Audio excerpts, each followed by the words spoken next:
ভারতের প্রধানমন্ত্রী নরেন্দ্র মোদীকে ক্ষমতাচ্যুত করতে বাংলাদেশ ও নেপালের পথ অনুসরণ করছে ভারতের ছাত্র জনতা। ভারত সরকার নেপাল এবং বাংলাদেশের ন্যায় ছাত্রদের উপর অত্যাচার করে গুলিবর্ষণে কিংবা টিয়ার সেল ও গরম পানি নিক্ষেপ করেও থামিয়ে রাখতে পারছেন না।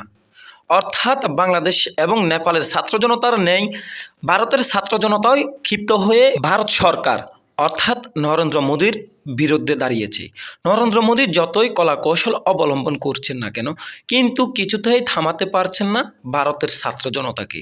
ছাত্রদের সাথে সাধারণ মানুষ, শিক্ষক কিংবা বড় বড় যে তারকাগণ রয়েছেন সকলেই সম্পৃক্ত হয়েছেন বর্তমানে ভারতের ছাত্র জনতার সাথে। একের পর এক চাপ সৃষ্টি হচ্ছে ভারত সরকার নরেন্দ্র মোদীর উপর। যে কোনো মুহূর্তেই ঘটতে পারে বড় ধরনের দুর্ঘটনা।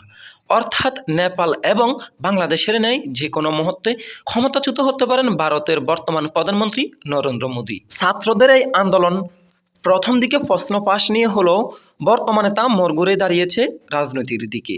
অর্থাৎ ভারতের যে জনসাধারণ রয়েছেন সেই জনগণ চাচ্ছে ভারত সরকার যেন পদত্যাগ করে, অর্থাৎ নরেন্দ্র মোদীর সরকার আর ভারতে যেন রাষ্ট্র পরিচালনা না করেন।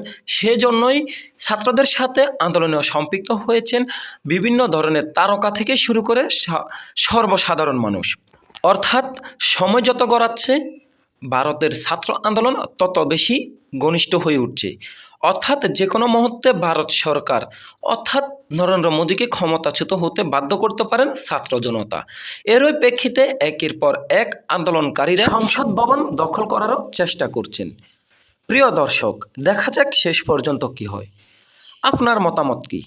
ভারত সরকার কি বাংলাদেশ এবং নেপাল সরকারের মতো পালিয়ে যাবে, নাকি ছাত্র জনতাকে রুখে দিবে?